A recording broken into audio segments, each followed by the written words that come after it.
Dear students, welcome back to my YouTube channel Kusum biology. कल अपन ने डिस्कस किया था की स्टेप्स ग्रोथ के बारे में। आज अपन सेकंड की स्टेप लेंगे कमिटमेंट।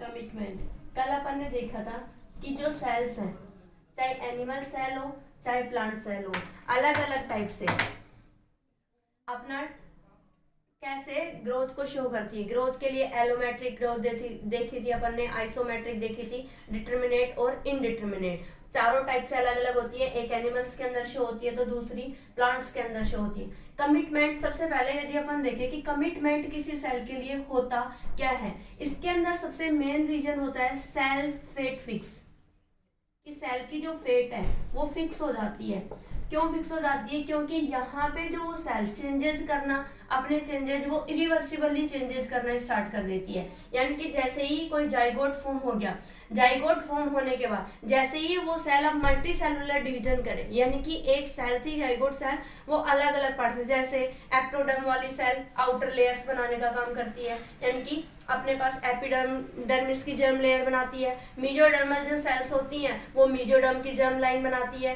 एंडोडर्म जो लेयर होती है वो एंडोडर्म की जर्म लाइन बनाती है। तो ऐसे इनके अंदर क्या हो जाता है, इसका सेल जो लीनिएज करती है कि जिसके साथ भी वो बाइंडिंग शो करेगी, वो जो सेल लीनिएज है वो उसका डिटरमाइन हो जाता है कि यहाँ से सेल अपना फिक्स डिटरमिनेटिंग ले लेती है। किसके लिए लेगी? यहाँ देखो फेट फिक्स किया है तो डिटरमाइनिंग भी किसके लिए लेगी? To particular fate.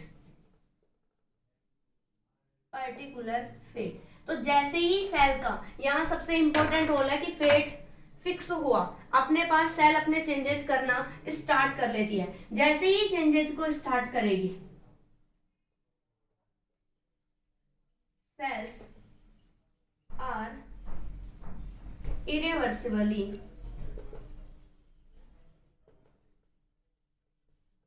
कमिटेड। यहां अब ये सेल कमिटेड हो जाएगी।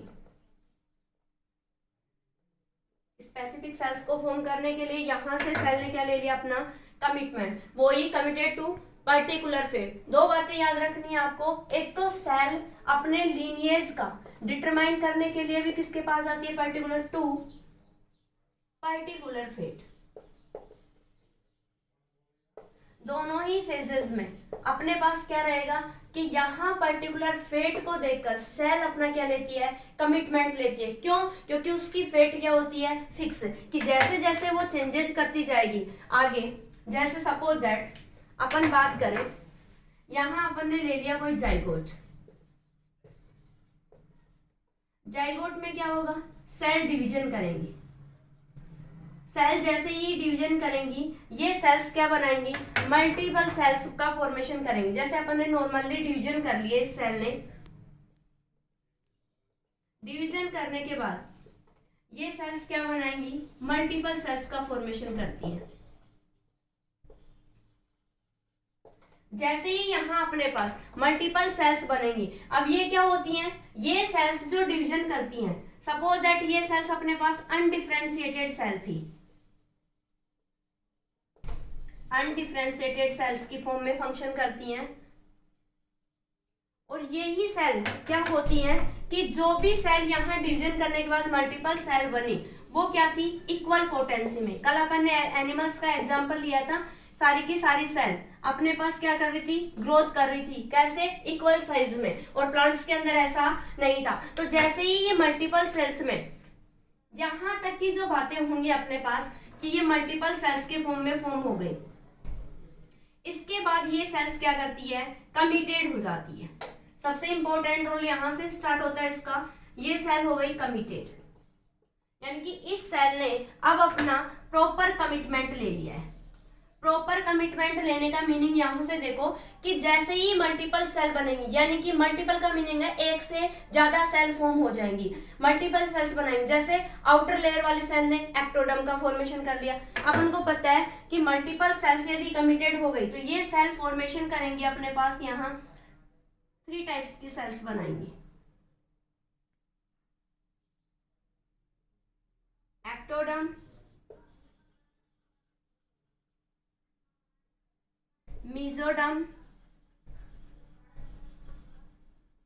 और लास्ट अपने पास फॉर्म होती हैं एंडोडर्म सेल्स।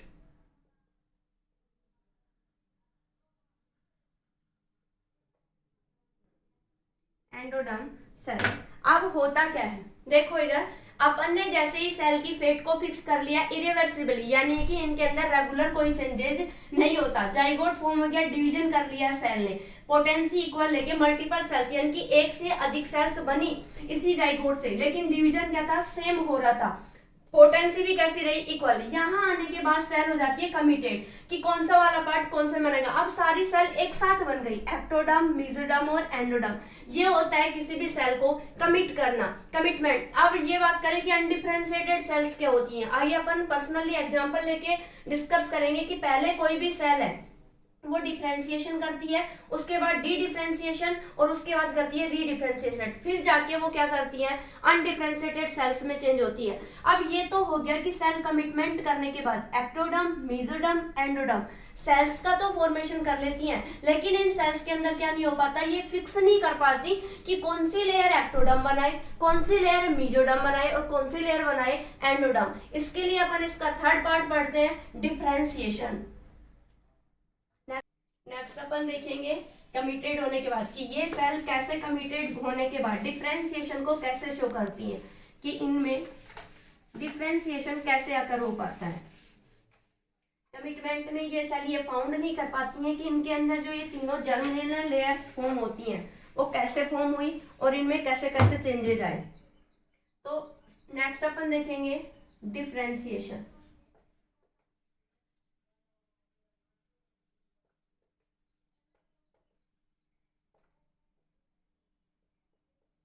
इसमें क्या होता है, सबसे इंपॉर्टेंट रोल जो प्ले करती है वो होता है अपने पास डिफरेंशिएशन में इनके जीन का एक्सप्रेशन होना स्टार्ट हो जाता है। सबसे इंपॉर्टेंट रोल प्ले करता है जीन एक्सप्रेशन। अब कोई भी जीन है वो एक्सप्रेशन कैसे होती है, जैसे नॉर्मली प्रोटीन्स वगैरह में अपन देखते हैं जीन एन ऑन और जीन ऑफ कंडीशन, यानी कि अपन यदि यहाँ पे देखें ऑन द बेसिस ऑफ, उसकी फेट मैप के बेसिस पे अपन देखें on the basis of commitment, यहाँ जो स्पेसिफिक सेल्स का यहाँ चेंजेज आता है वो क्या होगा कि कमिटमेंट के बाद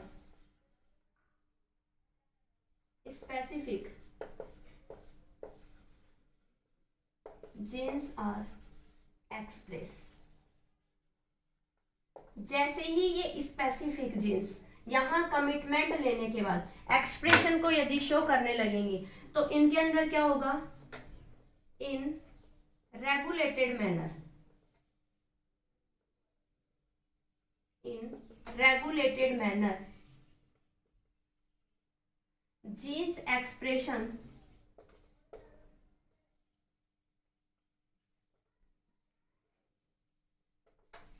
जीन्स एक्सप्रेशन, ये जो जीन्स होंगी वो यहां से अलग से एक्सप्रेशन को शो करने लग जाएंगी। क्या करेंगी, क्योंकि ये क्या करेंगी, एक सर्टेन स्ट्रक्चर का फॉर्मेशन कर लेती हैं कि यहाँ फिक्स हो जाता है कि इन्हें कौन से स्ट्रक्चर को फॉर्म करना है पर्टिकुलर, लेकिन उस स्ट्रक्चर के पर्टिकुलर डिविजन्स के बारे में ये नहीं बता पाती हैं। तो क्या करती हैं, play specific role in differentiation, कि जैसे ही इन सेल्स का यहाँ कमिटमेंट फिक्स होने लगता है तो ये स्पेशलाइज्ड जो ये रोल होता है इनका, यहां से ये जो specialised role of gene expression,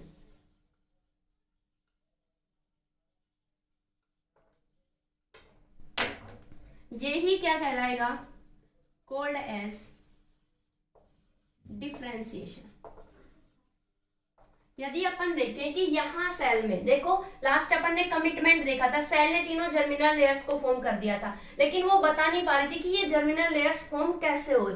यहाँ क्या करती है, एक ही चीज है कि कमिटमेंट होने के बाद सेल स्पेसिफिक जीन्स को एक्सप्रेस करेगी, रेगुलेटेड मैनर में करेंगी। वहां इरेवर्सिबली चेंजेस था, या रेगुलेटेड मैनर में, यानी कि पहले एक्टोडर्म वाली लेयर आउटर मेम्ब्रेन बना लेगी, आउटर जर्म लेयर, फिर मिड जर्म लेयर, फिर एंडिंग वाली जर्म लेयर अलग अलग टाइप में फॉर्म कर लेती है। तो जो इनका ये स्पेशलाइज्ड रोल होता है जीन को एक्सप्रेशन करने का, यही कहलाता है अपने पास डिफरेंशिएशन। नेक्स्ट और लास्ट अपन देखेंगे मॉर्फोजेनेसिस।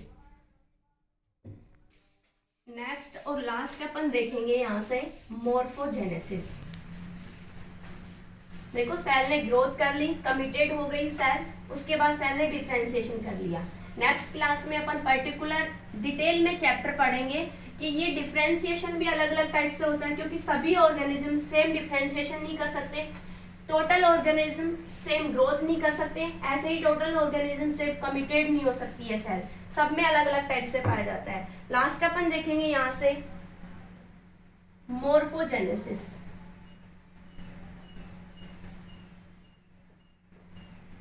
सिंपली यदि अपन वर्ड से पता लगाए मॉर्फोजेनेसिस, जेनेसिस वर्ड का मतलब होता है फॉर्मेशन, मोर को मतलब उसकी आकारी की, कि कैसे उसकी शेप और साइज बनी हुई है, उस टोटल स्ट्रक्चर के बारे में बताना, यानी कि क्रिएशन ऑफ फॉर्म।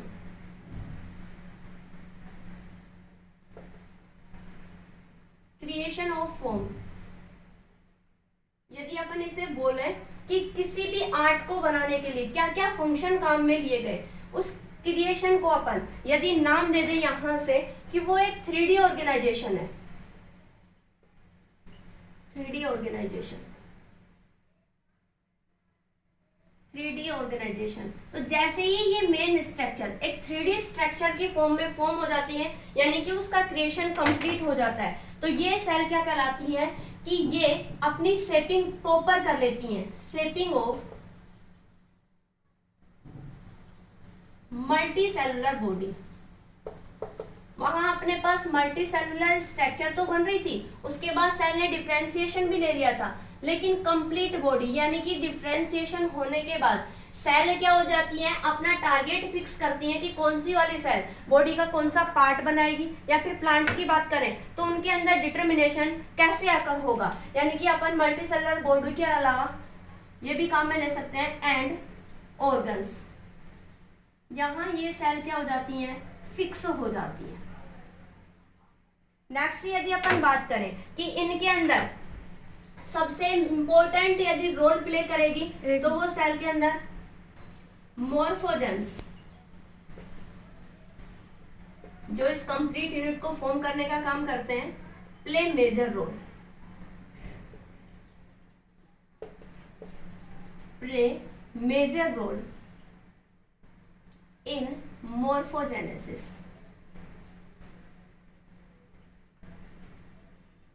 देखो हर स्टेप में अपन ने ग्रोथ के लिए देखा था, उनमें भी सब में एक फैक्टर फिक्स होता है जो यहाँ एक इंपॉर्टेंट रोल को प्ले करता है। जैसे ही यहाँ पे अपन ने किसको ले लिया, मॉर्फोजन को, तो यहाँ जो मॉर्फोजेनेसिस होगा ये रिजल्ट मिलेगा अपन को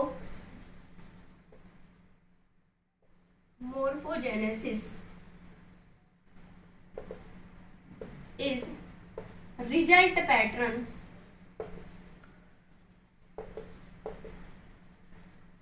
from, कि इसके रिजल्ट को शो करने के लिए अपन क्या करेंगे, morphogenesis result, morphogenesis result form from pattern formation, कि किस टाइप के पैटर्न की सेल्स यहां फॉर्म हुई है उसके ऊपर डिपेंड करेगा कि कैसा मॉर्फोजेनेसिस मॉर्फोजन के अंदर आकार होगा। यहां होने के बाद जैसे अपन देखें इनको अलग अलग, पहले अपन यदि देखें इसे एक एनिमल्स के अंदर, एनिमल में अपन ने देखा था इन एनिमल्स सेल क्या करती हैं, डिवीजन इलोंगेशन तो लास्ट में होता है। सेल के अंदर क्या रहता था कि सेल के अंदर उसकी मूवमेंट पाई जाती है, cell movement play major role in morphogenesis, कि यदि एनिमल्स में मोर्फोजेनेसिस की प्रोसेस करवानी है तो उसके अंदर अपने पास यहाँ जो रोल प्ले करेगा कौन सी प्रोसेस होगी, सेल मूवमेंट। अब आपको पता है कि एनिमल प्लांट्स के अंदर क्या नहीं होती। दूसरा यदि अपन देखें इन प्लांट्स, इसी के एग्जांपल के बेस पे देखें, in plants no cell movement,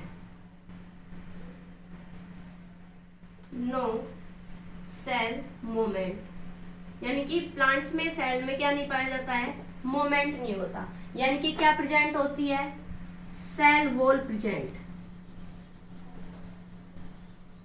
और सेल वॉल भी जो प्रेजेंट होगी वो अपने पास कैसी होगी, रिजिड स्ट्रक्चर में। अब यदि आप ये देखो कि ये जो रिजिड स्ट्रक्चर फॉर्म होती है, जैसे नॉर्मली अपन ने ये वॉल का फॉर्मेशन कर लिया किसी भी दीवार को बनाने के लिए, उसको ज्यादा आउटर लेयर ऐसी बनाई जाती है कि ताकि उसको मजबूती अच्छे से मिले। तो रिजिड का मतलब होता है बहुत ज्यादा स्ट्रॉन्ग, स्ट्रक्चर का मतलब वो एक नॉर्मल स्ट्रक्चर में, और सेल वॉल का काम कर रही है तो ये सीमेंट की तरह उसे मजबूती देने का काम करती है ये सेल वॉल प्लांट्स के अंदर। इसीलिए इनकी सेल्स के अंदर क्या नहीं पाया जाता है, मोमेंट नहीं पाया जाता। अब आप कहो कि मोर्फोजेनेसिस होगा यदि प्लांट्स के अंदर, यदि मैं आपको बताऊं यहाँ पे नॉर्मली देखें कि यदि ऐसा सेल्स के अंदर होता ही नहीं है तो ये सेल कैसे करेंगी, मोर्फोजेनेसिस इन प्लांट्स।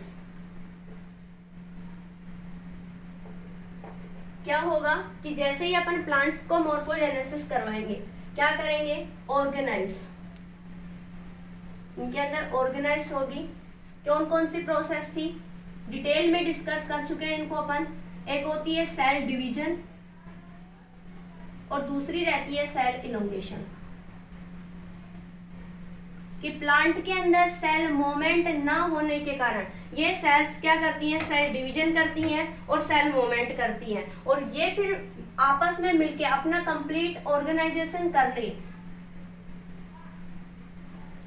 करने के बाद ये फॉर्म करती है मल्टी सेलुलर बॉडी।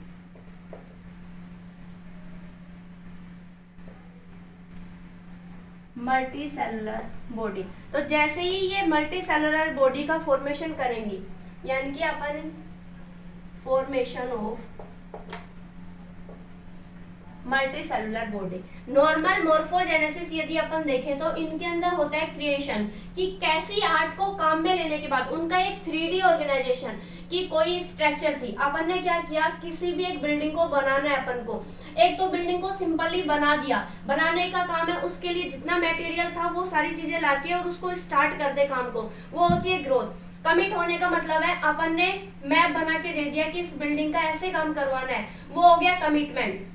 डिफरेंशिएशन का मतलब है उसके बाद भी अपन चेंजेस करवाएं तो सीधी सी बात है तोड़ा फोड़ी करनी पड़ेगी, दोबारा से रिपेयरिंग करनी पड़ेगी। उसके लिए क्या करेंगी, सेल पहले डी डिफरेंशिएशन, उसको तोड़ना पड़ेगा, फिर री डिफरेंशिएशन, उसको फिर से बनाना पड़ेगा, और फिर करेगी डिफरेंशिएशन। यानी कि अब खुद के अकॉर्डिंग जो भी अपने पास यहाँ पे मटेरियल को फील्ड करने के लिए, यानी कि जो भी इंजीनियर अपन बुलाएंगे कि जो अपने पूरे वर्क को कर सके एक बिल्डिंग मटेरियल के लिए, वो अपना काम कर पाएगा। अब जैसे ही काम अपना कंप्लीट हो गया, लास्ट होता है मोर्फोजेनेसिस, कि उसको कैसे शेप में लेना है, कि जो मैप किसी बिल्डिंग के मालिक ने अपन को दिया है वो वैसा बन पाया है नहीं।